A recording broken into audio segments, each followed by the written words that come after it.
Despite rumors of his death, Gento confirms he is alive and delivers a fiery speech on April 15, 2025, addressing his supporters and adversaries. He repeatedly emphasizes that a revolution is imminent and inevitable, urging Biafrans to rise up, confess sins, and fight with a pure heart for freedom. Gento accuses Southeast leaders, particularly Governor Hope Uzodimma of Imo State, of betrayal, corruption, and collusion with external enemies against Biafra. He claims the governor attempted to recruit him and his commanders for illegal activities like assassination and kidnapping, but they refused. Gento narrates a recent armed conflict in Oki, where he and allied commanders fought and defeated opposing factions, the Musa Boys, reaffirming his survival.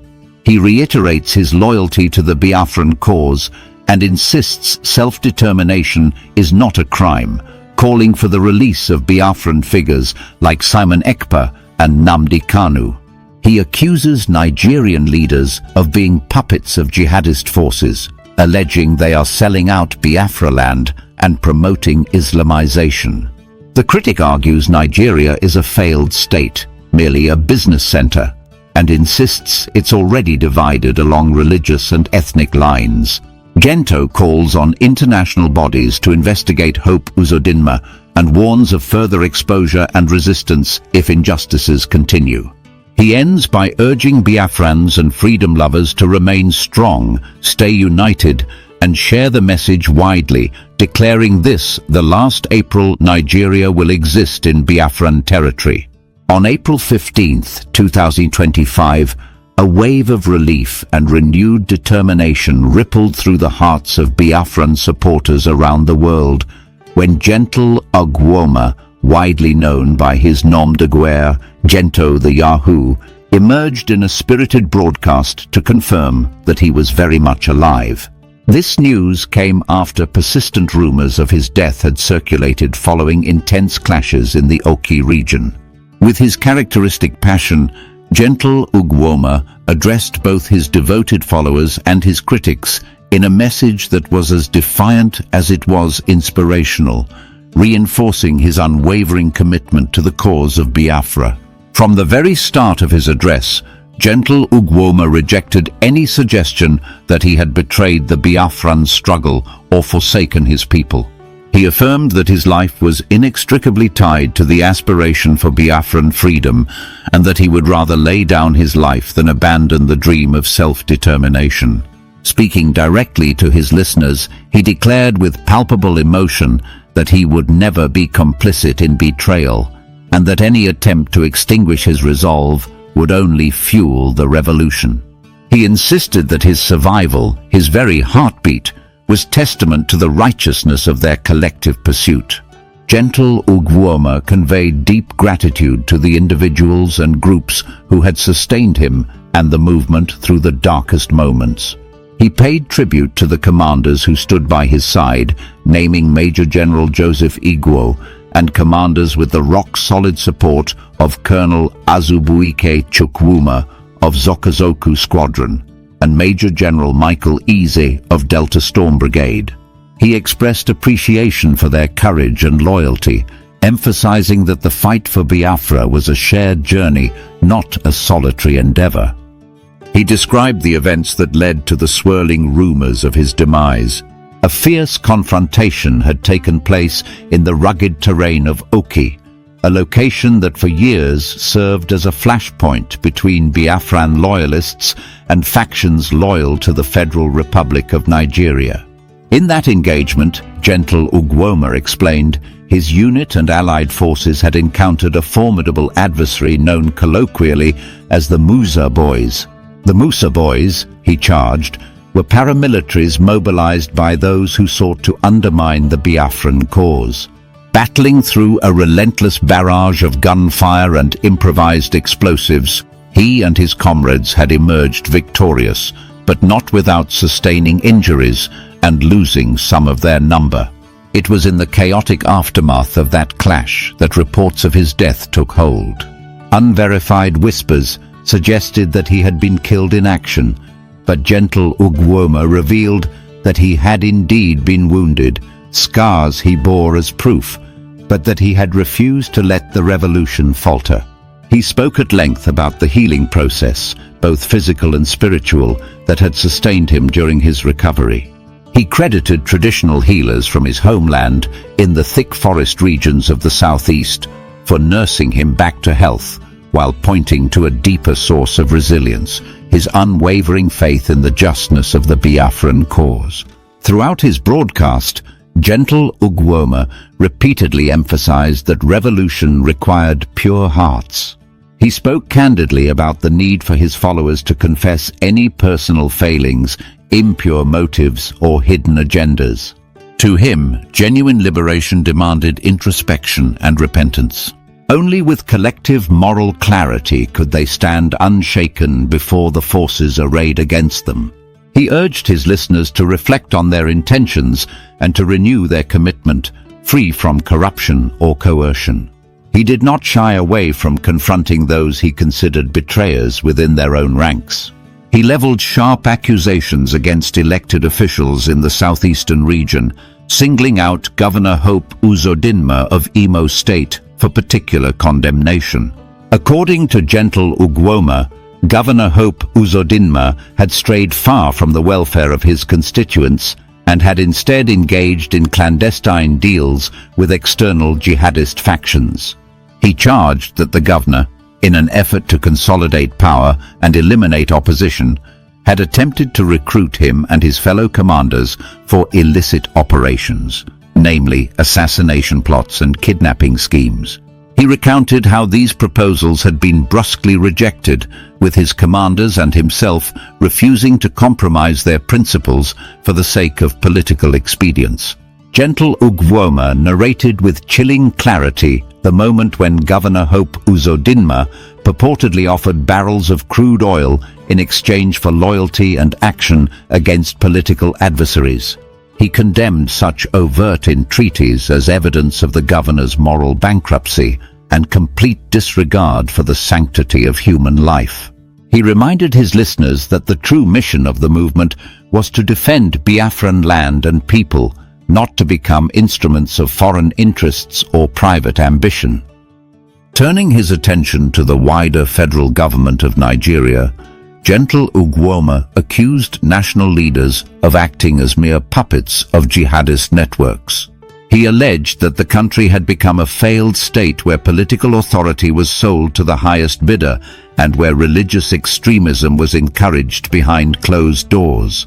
He lamented that the government promoted Islamization across Biafran territory, imposing a religious identity at odds with the diverse spiritual traditions of the southeast. To him, this trend represented a calculated effort to divide the nation along religious and ethnic lines, thereby weakening any united front against Islamist influence. Drawing upon history, he compared the current situation to previous instances of colonial manipulation. He reminded his audience that past empires had used religious division as a tool to maintain control. He warned that if Nigerians did not resist this modern-day ploy, the future of the Southeast, and eventually the whole nation, would be determined by forces that prioritized ideology over human dignity. Through his narrative, he underscored the importance of international scrutiny. He called on the United Nations, the African Union, and other global organizations to launch formal investigations into Governor Hope Uzodimma's dealings. He vowed that if the international community failed to act, he and his fellow leaders would continue exposing the governor's wrongdoing through every available channel, including social media, diaspora advocacy, and grassroots campaigns in the Southeast. He punctuated his address with examples of how the federal government's policies had already impacted ordinary Biafran citizens. He cited the destruction of farmland, the disruption of schools, and the lack of basic infrastructure that had resulted from neglect and exploitative contracts favoring northern business interests. He described harrowing stories from villagers in Anambra State whose wells had been polluted by oil spills, forcing families to drink contaminated water. He spoke of students in Enugu State who were forced to study under leaking roofs, while billions in education budgets disappeared into private hands. These anecdotes were offered not as abstract statistics, but as vivid portraits of lives undermined by the status quo. Despite the gravity of these allegations, Gento Uruagu maintained a tone of hope. He encouraged his compatriots to hold fast to one another, to support displaced families, and to contribute whatever resources they could to relief efforts.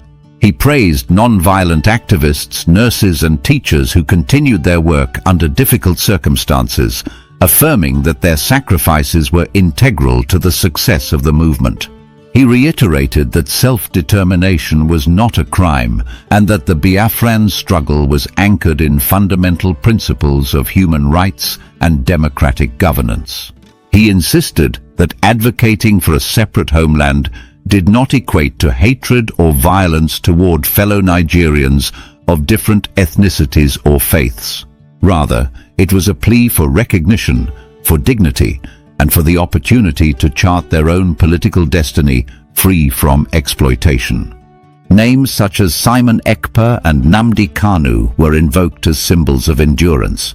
These figures, he explained, had already endured arrests and trials for their unwavering stance on Biafran independence. He demanded their immediate release, arguing that their detention was politically motivated and designed to intimidate the broader movement. He called upon the international community's legal bodies to sponsor fair trials, to ensure due process, and to investigate allegations of torture and mistreatment. Gento Uruagu concluded his address with an urgent appeal. The time for revolution was now. He spoke directly to families in the diaspora, urging them to lobby host governments and international organizations. He called on clergy of all faiths to speak out against the use of religious tension as a political weapon. He invited journalists and human rights observers to bear witness to the realities on the ground and to report without fear of censorship. Finally, he assured his listeners that his survival was proof that the movement would endure. He reminded them that every setback had strengthened their resolve rather than dampened their spirit. He urged Biafran men and women everywhere to stand united, to maintain discipline, and to share the message of freedom by every means possible.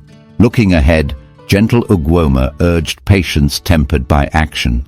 He predicted that within weeks the truth would shine through and the injustices he had described would become impossible to ignore. He spoke of mass mobilizations that would demonstrate the depth of popular support for independence and of diplomatic overtures that would bring the question of Biafran self-determination before international courts. He closed his message with a personal note, expressing his faith in the courage of ordinary people. We have walked through the fire and emerged stronger. Our land, our community, and our faith in justice will guide us to the dawn of a new nation. Biafra is not just a dream, it is our destiny. God bless every soul committed to this cause. May our unity be our shield and our perseverance be our victory. In the calm after his impassioned words, a renewed sense of purpose settled over supporters. The belief that the dream of Biafran freedom was not only alive but accelerating filled the air. Gento Uruagu's confirmation of his survival had become a symbol. No threat, no failed conspiracy, and no betrayal could extinguish the fire in the hearts of those who longed for a free Biafra. The movement stood on the brink of a pivotal moment, and its people, inspired by his words, prepared for the next chapter of their shared journey. This is the end of our news update. Please click the icon on the top right corner of your screen to watch my next video. You will enjoy it. I will see you again in my next update. Enjoy the rest of your day. Goodbye for now.